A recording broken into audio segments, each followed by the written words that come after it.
Welcome to the Colours of Womanhood. I'm your host Kaya, an international Hatha yoga teacher and breathwork guide living cross-culturally. In this podcast, I speak with women from around the world about identity, health, culture, and what it really means to live as a woman today. These are honest, layered conversations inviting you to reflect, reconnect, and explore your own experience of womanhood.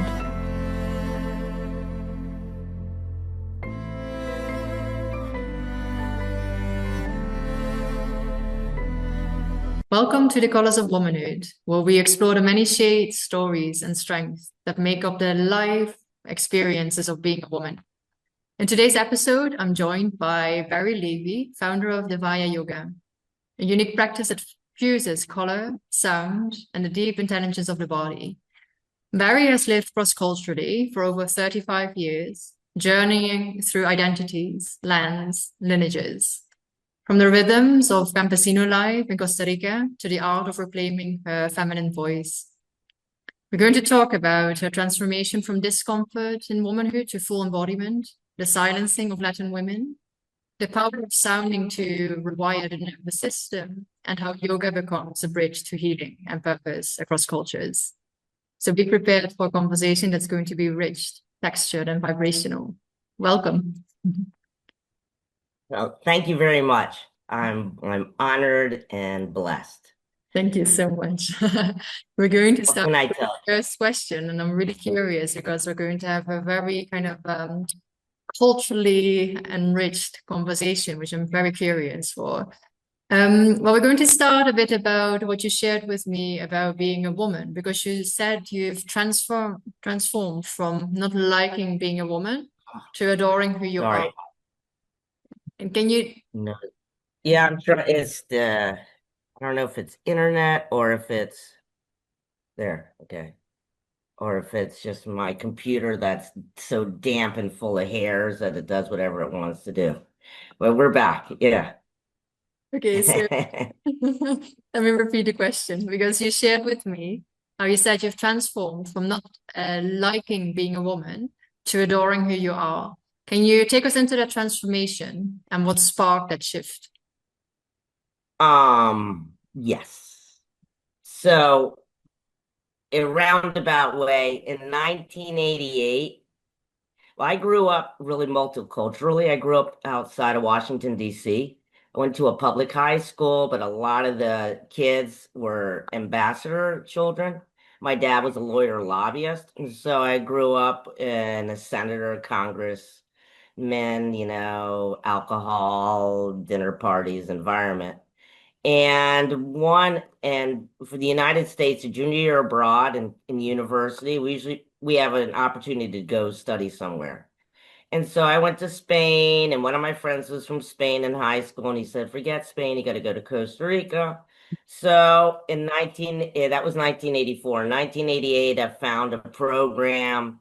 I didn't know what to do in my life, but that was like since I was 16, I'd had to have a walk on the beach with my dad, and what are you going to do with your life? And I always wanted to help people. That was as far as I went. And so when I found the Spanish culture, I really enjoyed it. It didn't seem as uptight, seemed easier to communicate. The language was softer. So I called my friend and he said, no, forget that. You have to go to Costa Rica. And so in 88, I found a program that would assist me doing sociocultural research on bilingualism. I used to be the director of the language lab at Skidmore College in upstate New York, and a lot of other jobs. And so when I came in 88, it was interesting. There really weren't many people here at all. I was in the city. We worked with the Peace Corps to improve our language.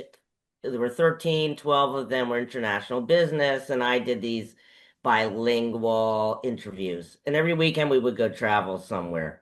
And one weekend, the tour guide took us out here where I live now, Montezuma, and he invited us to breathe. He was a Zen meditator.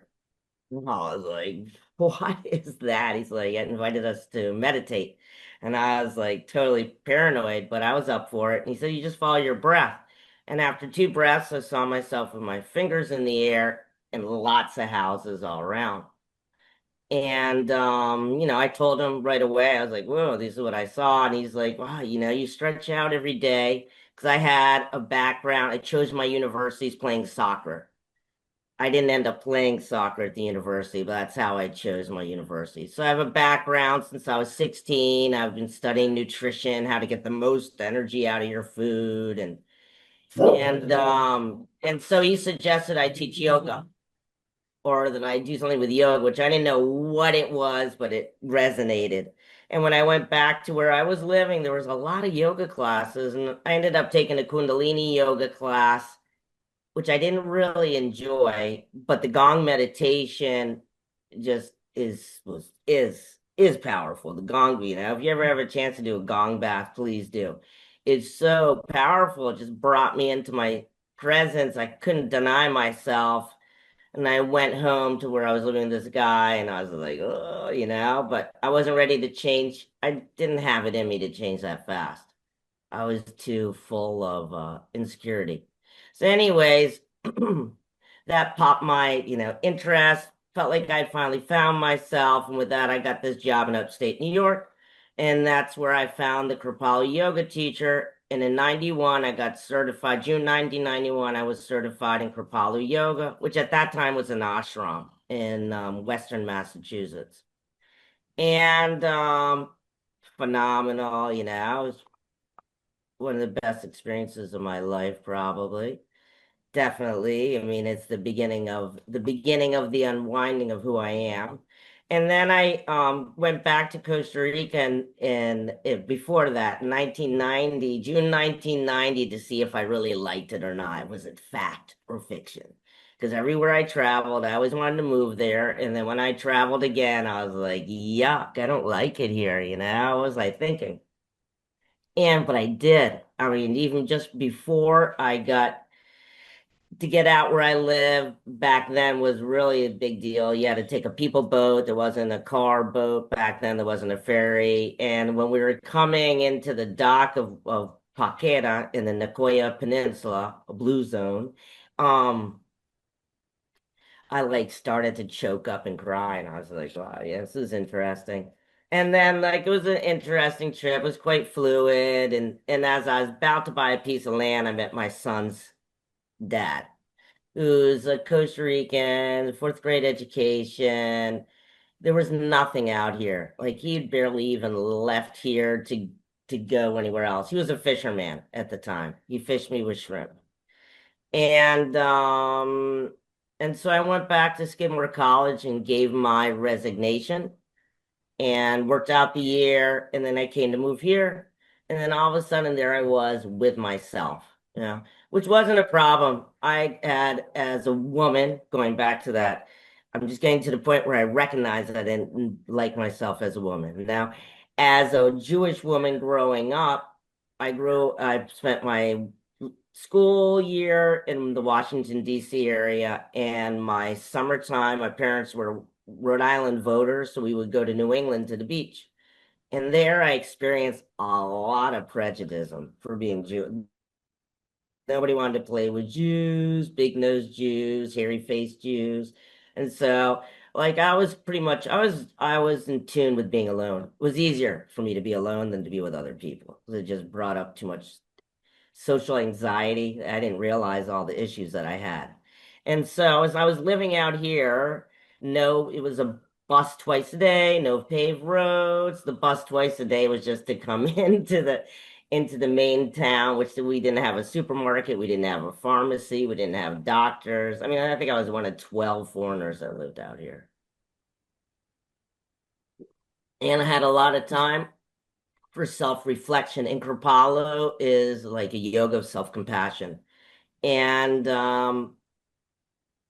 actually it's like in our birth charts. I'm set up to be the witness. Some of us in our chart, it's much easier for us to be the conscious witness. So I was like, I didn't realize that I'd always been doing it. And then all of a sudden, it's like I became aware of my thought forms, like really aware of them. And one of them was I didn't like being a woman. I was like, I didn't identify with being a woman because for men, life was so much easier. And then being in a Latin world, oh my God, all the woman does is be in the house. You go for a swim, after I got married, he wanted me to wear shorts and a t-shirt to go for a swim. I was like, dude, no, that's not what you married. You cross-culturally married, so that's not what we're doing here. And the woman didn't leave the house. If the husband didn't want her to work, she didn't work. I mean, it was like feudal. I likened it to the 1800s. And so there I was, like, I've been really used to I didn't even know I had my own rights, I mean, even the way I was brought up, my mom was, in the end, it was like totally both ways. But, my mom decided to be this housewife, the Jewish housewife, and she was never really satisfied. And so all her anger and resentment, and uh, her what she had to deal with, everything that I probably absorbed from that without going into any great detail in case anybody watches this video. But I realized that, like, in the end, that I was really depressed, that I had suicidal thoughts, and that I like totally didn't like being a woman. And so I started focusing and like the yoga no longer was the panacea. It didn't make me, it made me feel good, but it was just like, then I was aware of so much else. And so what am I going to do with all this baggage that I'm carrying? Uh, and I really thought yoga would fix me, but it's really, yoga's about accepting ourselves.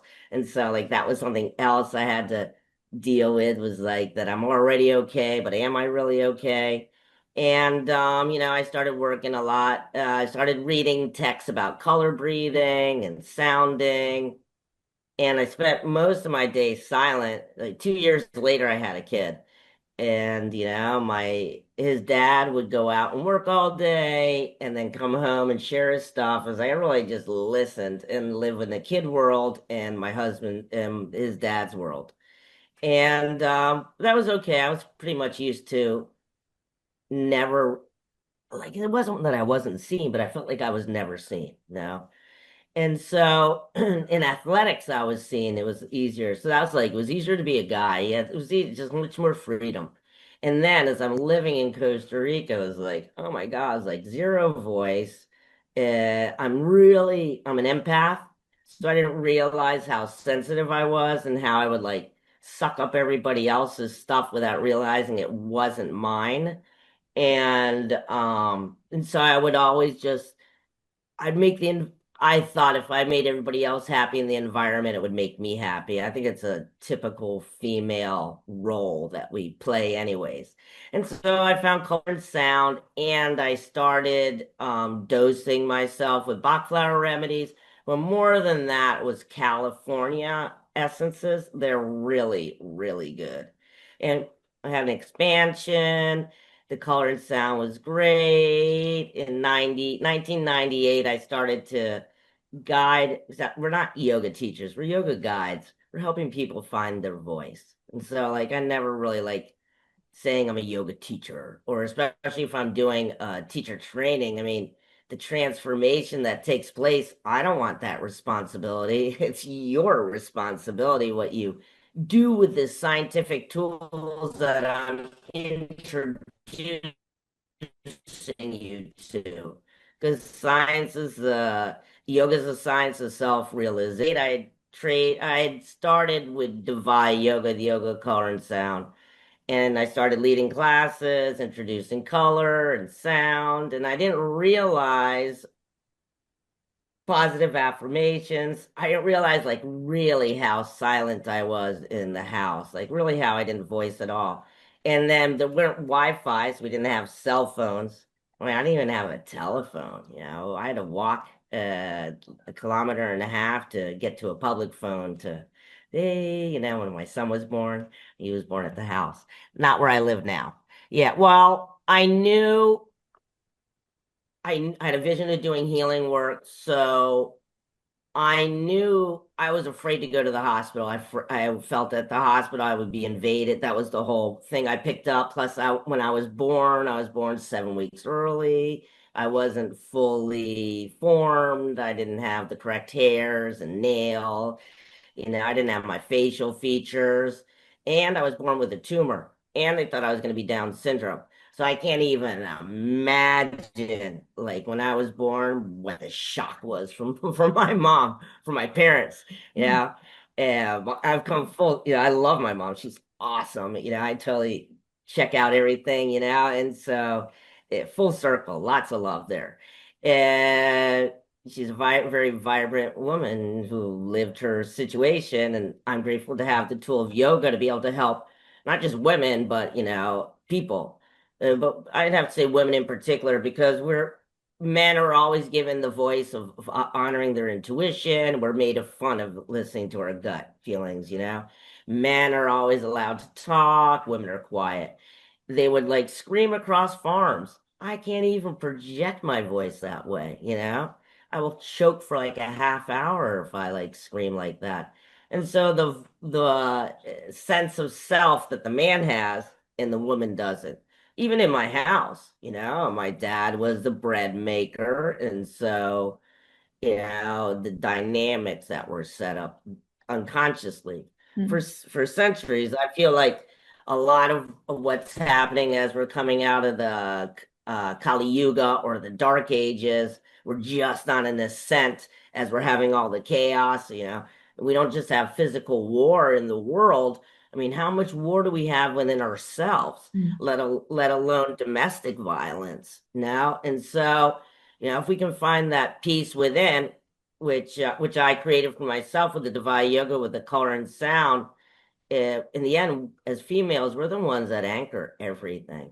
And Mm. so, can we own that power? I mean, that's why what you're doing is just it's so fabulous because we all have a different story, but it's all the same thread. Now, self-esteem, self-worth, just because of the dynamics we've been brought up in. I feel that. Mm.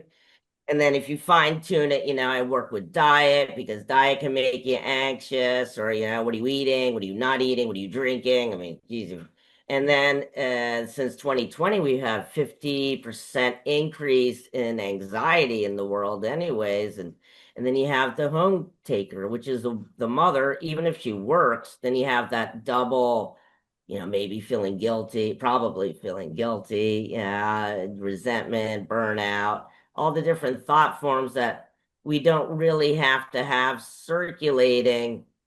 If we ever practice that, it becomes a lot less. Wow. You've said so much and so, such well, so impactful. And I still want to go a little bit more into just the shift, of not liking to be a woman to now actually Liking to be a want to be a woman. woman, but also with that, with giving birth, because I can imagine that, well, I can imagine a few different scenarios, in as that it led to Well, become the I woman. like I accepted being a woman.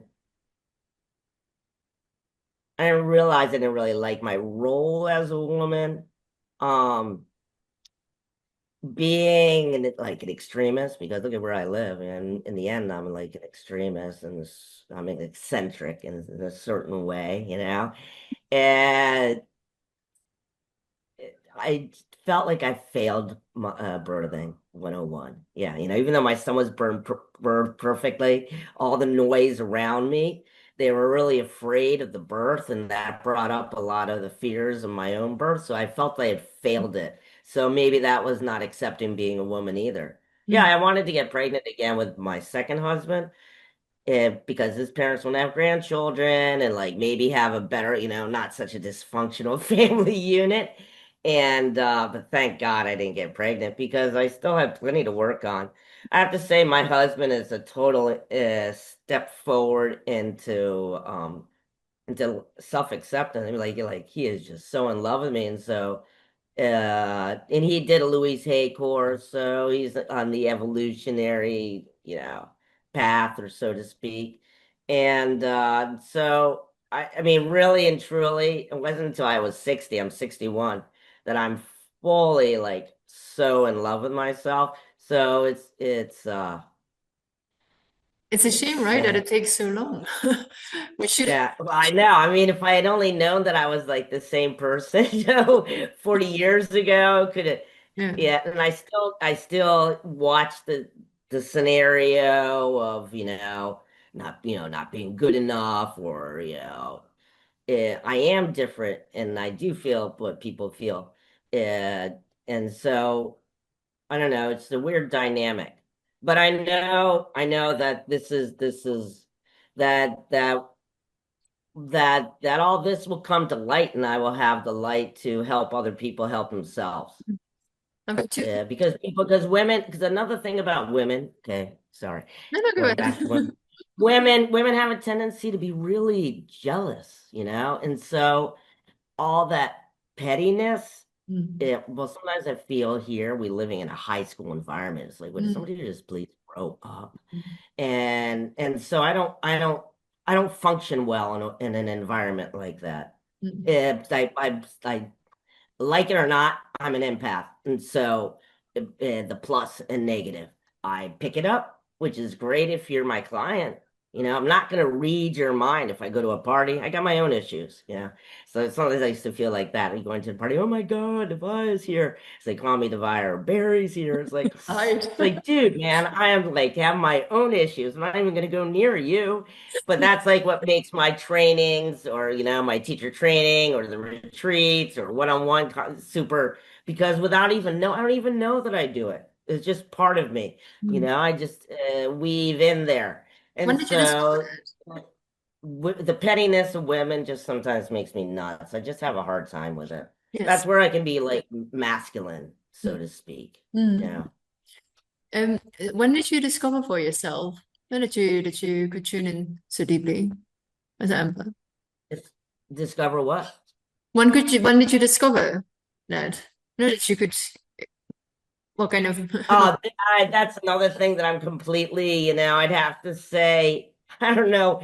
I know Neptune and Aries has a lot to do with the change now because we're putting fire. I'm an astrologer as well. Why? Because astrology, birth charts have helped me accept myself. So it's a tool that I offer other people to help them accept themselves. This is our blueprint, our fingerprint, our personal crystal, how we're born and digestion, personality types. Uh, in my teacher trainings, I knew, in 2012, I've always known I was sensitive, but I didn't know how to own it as much because there'd always be a moment at the beginning of the teacher trainings where all of a sudden I was somebody else. And I'm going through all this paranoia and I'm like, dude, this is 15, 20 years ago. Get your shit together. It's not you, it's somebody else in the group, So breathe through it, find yourself because I feel that we all have the same issues. Yeah, and we're all the same. One, two, three. The first three chakras are all about being an animal and feeling safe. And so we all have the same issues. And the heart, is the middle zone. And if we're gonna, I don't like when the yoga teachers are all focusing on like, oh, expand your throat. Yeah, I find that kind of dangerous because we have to feel safe before we can open up our other faculties. And our faculties are probably already open, but I'm not feeling safe enough to embrace that, if that makes any sense. absolutely. And So I I think work a lot with reds and oranges and the yellows, golden sun Mhm. in my practice. Yeah. I think as well it keeps on changing, right? Just throughout your life and your experiences, right? I mean safety might be there and then there's something an experience that pulls you out of that again. So I think it's Yeah. the ongoing work. Yeah. Yeah. Well, yes. Mm. I even think the great masters, but they're from India. So they have a different culture. They have a different culture than we do than in the West. I mean, I love Deepak Chopra. He's a big part of my transformation. But I came to a point where I was like, dude, you don't get my culture, And so it's like I get these weird insights into these things. And so it's like, all right. I've gotten as far as I can with that because our culture is different. And so I came into a lot of self-acceptance of, being a master isn't being without any thought forms. It's just we don't attach to the thought forms because as an animal, we're the only animal that can use our thought forms. Mm, And so, breaking or even the money thing and the abundance thing, working with that wiring. mm, And for me, it's much easier to change the cognitive processes of the brain or rewire the nervous system, linking breath with movement. I'm a really physical person. And so I think for everybody, we need to use our body. It's a machine. Yeah. So I think what you're saying as well, right, about yoga and culture. Um, it's not just so straightforward in that sense how um how to bring yoga across in a way. And that's what you're saying. Like I have that here in Africa. Um, let's say for instance, how maybe during yoga and it's not so much yoga, but let's say going to digestion, for instance. The digestion of food, digestion of emotion. Like when I arrived here, I mean, it took me at least 3 months, for literally my digestion to be adjusted. And I mean, then I can do all my yoga practices. I mean, my immune system, so, it's so different. And had to really take time to adjust. Then you've got indeed, for instance, the emotions that come with it. So it's I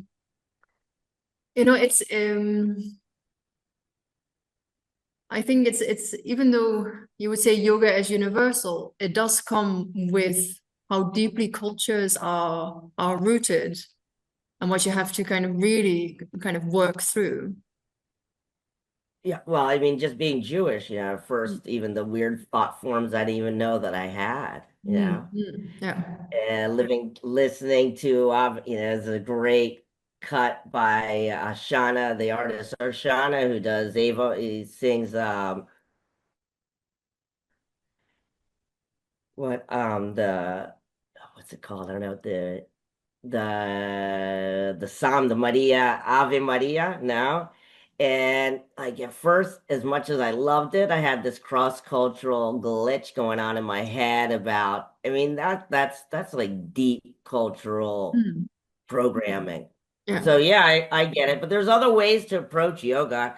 If I'm gonna approach yoga, I wouldn't say yoga if nobody even knew what it was. I would Mm, just watch how I just, observe how people are acting or responding and be like, I could really help you, mm, if you I could really help you find your breath with that. Did you know if you breathe lower in your body that it's actually we're embracing the force of gravity. And so right in there, we're finding a sense of safety as opposed if we're breathing. And most people breathe up here anyways. mm, mm, So of course we have all that anxiety and the tightness behind the back and everything else. mm, So mm, there's it's just feeling out how to approach it. And then of course, living in a foreign country, they say is the most stressful thing that there is. As it's like we're here being excited and everything else, but it's not our culture and it's a daily thing.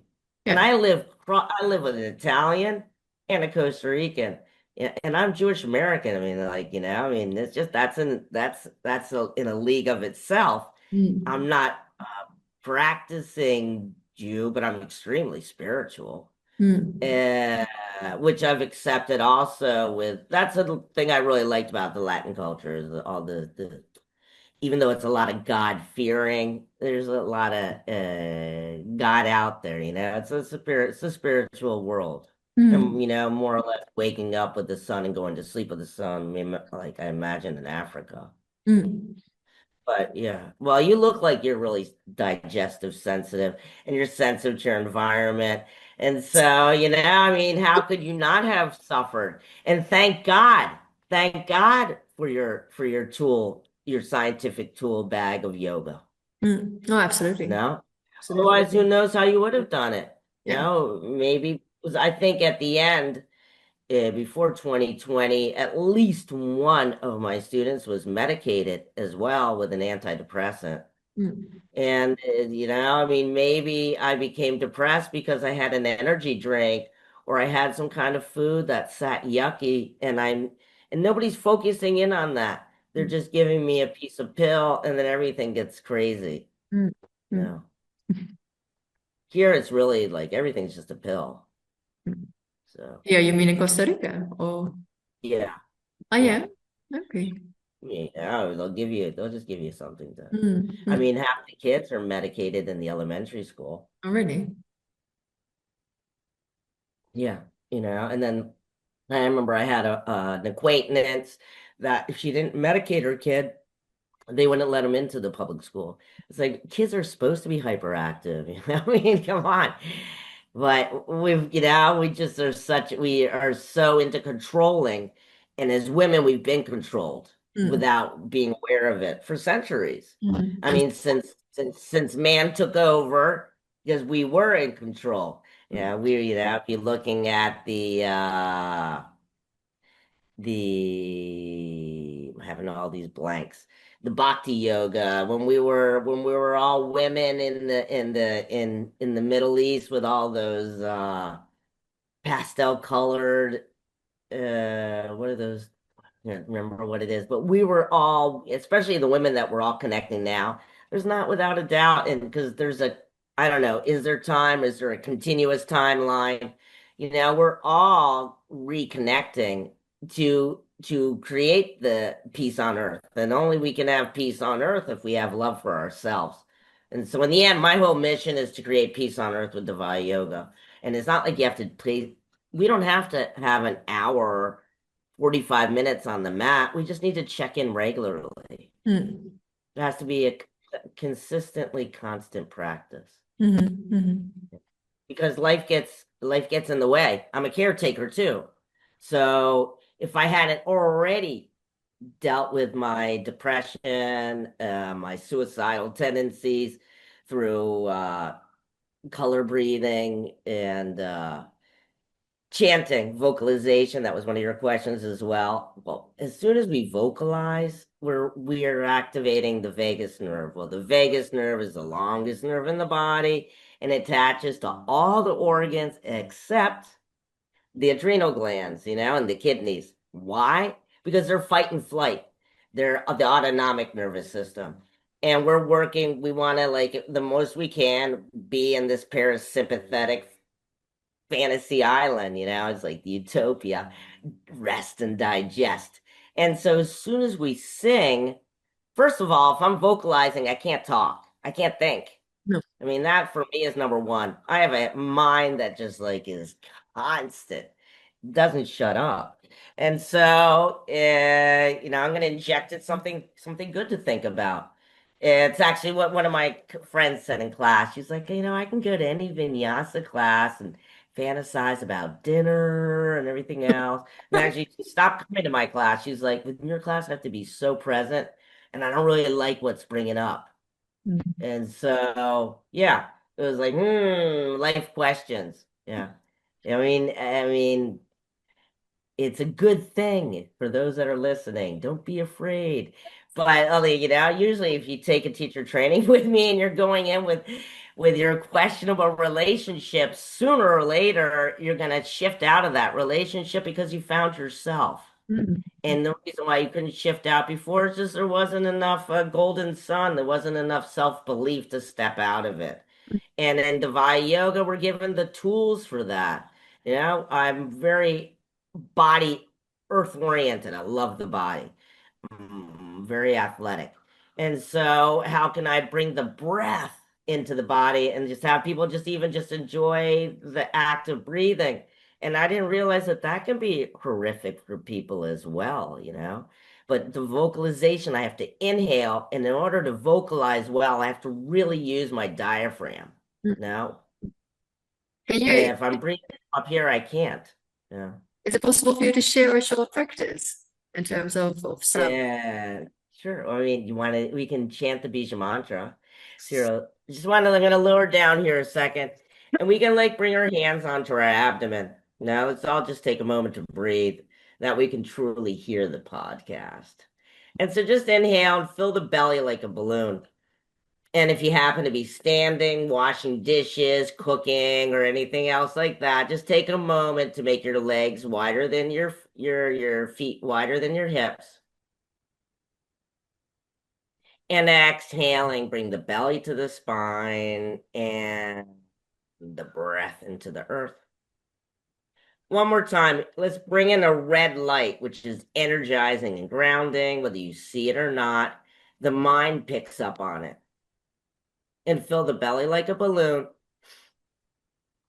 And exhale the belly into the spine and the breath into the earth. And as we exhale, we got to lift these heart points. We got these heart points here. They're eyes, and they like get pulled up to the clouds. So I'm going to place a hand on the belly and another on the heart. And we're going to fill the belly, the ribs, and the chest with breath.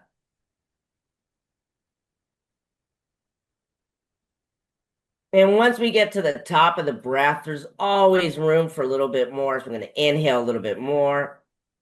And we hold it in. And if I'm feeling nervous, can I observe the nervousness? I mean, I'm just filling myself with life.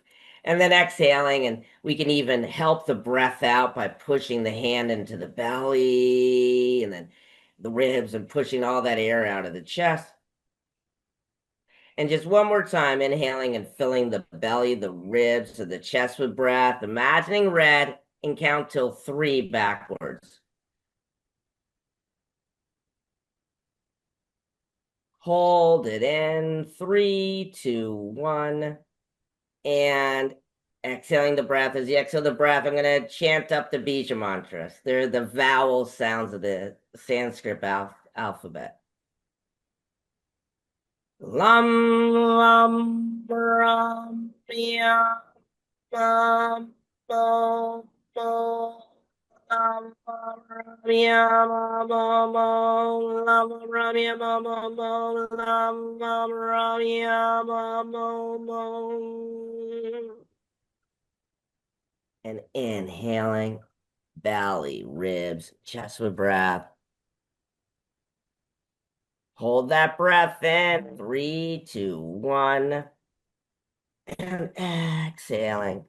And just noticing any differences or similarities and the body sensation. How does the body feel now? The quality of the breath and the mind talk. And whenever you're ready, you can reappear into the present. And we call that the Chakra Express. I think that's Devaya. When I went and did advanced teacher training with what was the Nosari Yoga Institute, it's not the same people anymore. And the co-owner, Don Stapleton, was like, you have to trademark that. You have to register mark yet. Otherwise, I would never have done that. So in 2008, I think July 2008, I became registered marked. Mhm. There are people that use sound, but nobody uses color yet. Yeah. So, and it's easy, it doesn't cost anything. And then we can wear the color on our body. Every day is a color theme. Our breath doesn't cost anything, no. So that's another selling point. And just observing how nervous am I if I hold the breath in, or how nervous, anxious do I get if I hold the breath out? And can I watch that? Because the more that I can be with the breath and counting backwards, again, counting backwards, I can't think. If I'm counting 1, 2, 3, I can definitely think of 3 other things as I'm counting. I mean, my mind is crazy. And so not only that, but I use 4 mudras maybe. We use what's called pran mudra, life mudra, which is grounding, and apan mudra, which activates your solar plexus, and vayu, apan vayu, which brings the fire, like, if you're inflamed, brings it down to the earth. So it's like yellow and red, I make it. And classic mudra, non-mudra, and prayer. Well, not, and of course, we have what's it called? The Vishnu Mudra when we're doing alternate nostril breathing. And then I love the 3 minute meditation. It's a variation of Bhajan, the Kundalini Yoga from Yogi Bhajan. And this is another mudra that we use. And in the Hindu philosophy, the thumb gives and receives. So as we're here with classic mudra, no, the thumb gives and receives. The index finger is eat, it's our speaking. And so finding that wholeness and speaking. With the ringed finger, it is actually the earth. This is actually for the Ayurveda, this is earth element. And so we're absorbing and taking away or giving all that we need in the infinite circle of security. And so that's another mudra that we use. And I was so paranoid living here. I mean, I didn't even realize the quality and the quantity of paranoia. And in the end, paranoia is extremely selfish because it's not like nobody's thinking about me, but nobody's out there like pondering and like judging me like I was judging me because paranoia is just a bunch of self-judgment. So I would walk and hold pran mudra to feel more grounded. I would chant lum, lum, lum, lum, lum, which is the first chakra. A lot of stuff. Mm. Uh, and then my husband. I mean, really, I mean, just having uh, that love. I was loved, and so I was given the opportunity to explore everything and like being loved, Mm. which even that was hard to be with. Mm. But we're in a different track. We've been together since 2003. So Okay. yeah. Yeah. If it hadn't been for him, I don't know how I would have pulled through all my son's stuff. My son doesn't, he got his leg amputated above the knee. And then 7 years later, yeah, he broke his leg and had we went to the hospital and he had a lot of pain and they like I could feel that they were like this dude's like being a pussy. And my son couldn't have been more culturally Costa Rican, that it was just like disdain for the woman. And yeah, just like his dad, which I didn't realize how much I was living that. In the end, I kind of married both my parents. And Mm. so I felt that my son, and so they sent us home with 20 vials of morphine. And I was still so programmed. And so I didn't realize how extremely dangerous that was. And then he didn't want it anymore because he was like that 0.1% that gets hooked on it. And so he spent a couple days vomiting and he got really sick. We went back to the hospital. He had like a raving infection and they tried to save his leg. They operated him very private hospital, private clinic. They operated him like every other day for 8 days, and then his vital signs went down to 20%, and they cut off his leg above the knee, and like he was like flowered, since everything grows in the tropics, he just like flowered again. And I really felt, that part of this was for him to find himself because where's he going to go in life acting like that? I Mm. mean, when we have such intense uh, boundaries or thought forms, it doesn't give us any chance to expand in life either. What kind of person is he going to be? And then thank God, like I didn't really know, he had a hard time wearing his prosthetic, and I knew it was diet, and everybody was just like, "You're so anorexic," and I could hear everybody judging me, and so but I knew I was right, and so this was 10 years ago. My son was 22. And one night he looks at me, he's like, "Will you sleep with me?" And I was like, "Dude," I was like, "I can't." I was like, "Your leg is amputated and you have to learn how to be with this yourself. I can't sleep with you." And I realized like that something was really off. And so we went and had a physical, and he was like about to have a heart attack because of the way he was eating. I knew his diet was killing him. Let's say he's very earth. his charts very earth oriented, and so he was totally depressed. And then he's like, stuffing his face with all sorts of foods, and at home or not at home. At home, I would keep it, which would piss him off even more. And then we're all very chemical sensitive. My son couldn't be more chemical sensitive. I mean, the way the food affects his moods and everything. So it was like, oh, it was like living the biggest nightmare. My yoga was the medicine that kept me whole for not abandoning everything too, because I couldn't abandon him.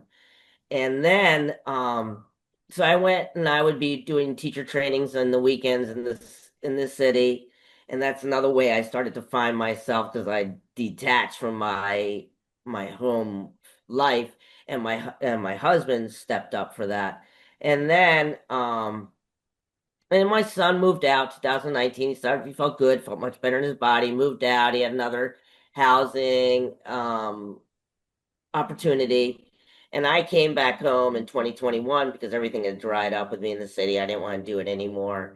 And then just as I was starting to find myself here, December 2021, my son had like horrible, could have been much worse, horrible motorcycle accident where he like broke his lumbar vertebrae, his coccyx, shattered his hip. I'm sure the prosthetic jammed into his hip, and a hand and an arm, and the foot he has doesn't really work.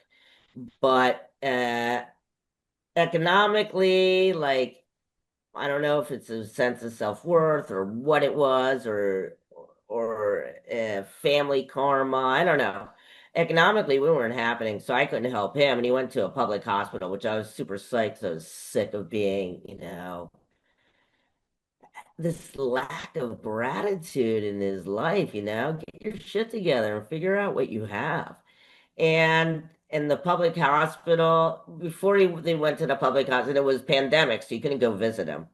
And before he went, energetically, I knew something was up. And so, the hotline, and that's how I found out. They had him at the public hospital just with a broken arm and hand.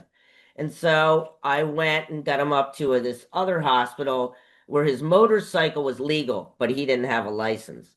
And so you get these points and you get to go to a hospital. It's public, but it's like they have good doctors. And that's where they finally put him in a back brace and everything else. And again, if it weren't for my yoga practice, I wouldn't have been able to do any of this. And then he ran out of his points, and God is good, all the time. The universe, no matter what paranoia you're running, just take a moment to breathe and know that the universe always has your back, especially if you're like living in a house, you have a roof, you have food in your refrigerator. Like, where does all that paranoia come from? It's a learning experience. And don't beat yourself up because you're having this paranoia. It's a collective thought form, especially right now.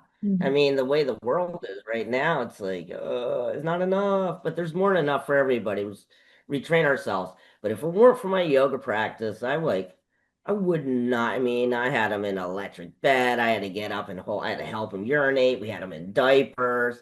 And if it weren't for my, nutrition knowledge and I'm a healer. I am a healer. I channel really pure energy. And so like he hadn't gone to the bathroom in a while, and I know these little polarity balancing techniques, and he knows what I can do. I mean, that's his humbleness. He's I'd have to say the last year and a half, as I've come totally into myself, he has too.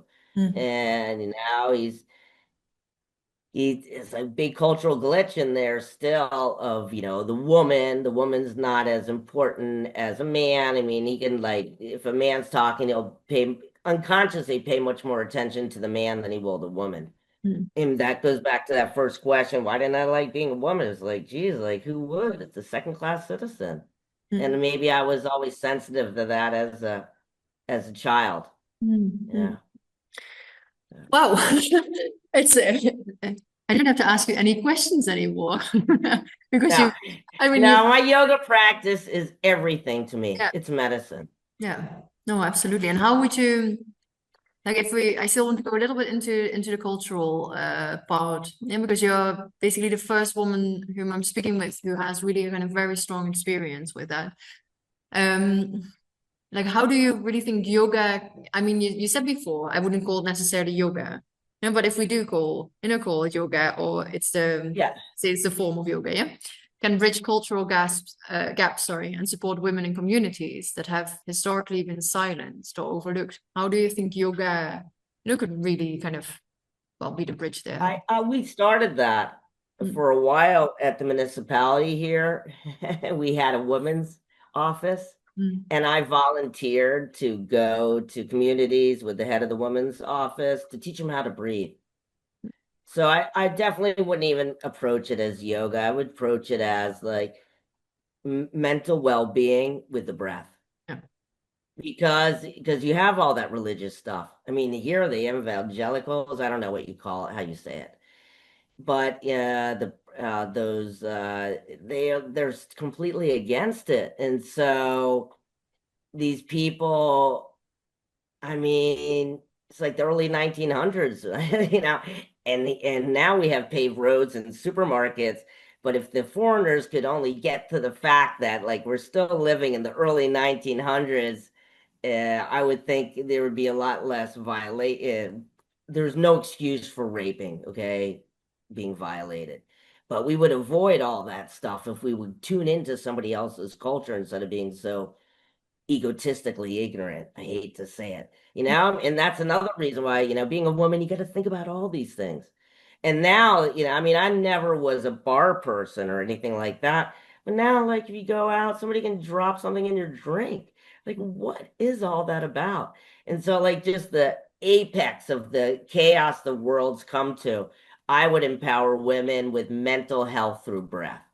I Mm, wouldn't mention yoga. yeah, yeah. And then I It's might mention yoga by saying that, did you notice how your mind united with your body or something like that? mm, Because it's not just the breath. I would help them breathe, and then they'll start tripping out because most of them are probably breathing in their chest. mm, And so without realizing it, they're having that little bit of breath in the chest and they're filling their belly. And if the belly continues to fill at the end of the breath, it's because they started in their chest. mm, I mean, 'cause I had this one student who was going to go to a neurologist after the teacher training because she had been insomniac for 4 years. mm, And I finally tuned into that. I was like, "You're still not sleeping well?" I found that kind of weird. And then I finally tuned into the fact that she really wasn't beginning her breath in her belly. It was still in her chest or her middle mm, body. And then, if that got a little bit more, people are starting to get tense with it. I'd bring just a little bit of easy movement, the feet on the floor and come into a little bridge pose and then have them breathe and then they can feel their body sensation because most of them aren't even connected with their bodies. I mean, I've always had I mean, this is my gift. So without realizing it, I've always had an extremely, I've been always connected to it. And even if a doctor would tell me no, somehow I always believed me. I mm, couldn't convince my parents or anybody around me. Now, but I always, and so if I can give somebody a gift of actually connecting with their body, and then all of a sudden it becomes magic. If as they long to, because they all of a sudden want to be in their body. It's a lot more than just eating or going to the bathroom. And it's like I feel better, my back doesn't hurt as much, or maybe they even realize, I don't know, their sexual life improves. Everything improves instead of having to do it because I allowed myself to just to have the man, cross culturally speaking, because I knew it would relax him. So my whole world was how to have my if everybody were happy around me, then I'll be happy, which is I think a common female theme. mm, mm. So if you were to give one piece of wisdom to women navigating cultural living and longing to find her voice, what would it be? To find your breath, to learn how to breathe correctly, because that will change everything. Mm, And to sing. when you're getting freaked out, take a moment to put on your favorite song or like the goofiest song and sing out loud. Our voices is our cuenca, is our crystal bowl. All this sound healing. Ooh, we can sound heal. It's our voice, even our name. Say your name over and over. Can I make it a song? I mean, how many times will you hear Bari? Oh, and so like even today, if somebody like I want to talk to you, moved through that, but I used to be like, oh my God, I want to talk to you. What I do wrong? It's like all these automatic reactions we have. So I would teach the woman how to breathe, and I'm available I'm a breath master. I love breathing. I'm available for free breath consultations. Okay, where can I'll share in the show notes your website. Is it via your website that they should best get in touch with you? Yeah, Devaya, yeah. So we're DevayaYoga.com. gonna redo that sucker. It's like my mind, it's everywhere. But I think we did a pretty good job. I don't think I was too ADHD with you. I was pretty focused. Well, I was really curious for this conversation because on the online sessions, right, with Digital Yoga Academy, when you're there, I mean, you're very present, and when you talk, you talk. So I really like. I mean, I found it very interesting to get to know you a bit better and to really hear who you're speaking and who you really. Well, obviously, I only have a little part, of who you are, but I mean, you've shared so much, and I mean, I shared the questions with you, and basically, you've kind of talked all the way through them, which is very fascinating how you put it all together. Well, I hate to say it, but put it out there. I'm a perfectionist, so I'm working on that. It's part of my chart. I'm Pisces with a Virgo full moon and Virgo rising. It's like, we're the most feminine of the chart. So like, I find that to be such a super dichotomy too. But now I like my pinks and purples. I would still not wear a high heel. They're bad for your body. Nice. Okay. Well, Well, thank you. I'm great. I'm grateful and blessed. Thank you so much. Thank you for joining us on the Colours of Womanhood. Whether you found a piece of yourself in today's story or it opened a new perspective, I hope it reminded you that your path, in all its colors, is valid, sacred, and worth honoring. If you're curious to explore your energy levels and reconnect with your inner energetic potential, I invite you to download Energize In, a free resource designed to give you a gentle yet powerful taster of what's possible when you tune into your feminine vitality. You'll find the link in the show notes. If this episode moved you, feel free to share it with a sister, a friend, or someone navigating their own womanhood. And if you feel called, leave a review or message. I love hearing what resonates. Until next time, keep listening to your body, nurturing your spirit, and embracing the full spectrum of your womanhood wherever you are in the world.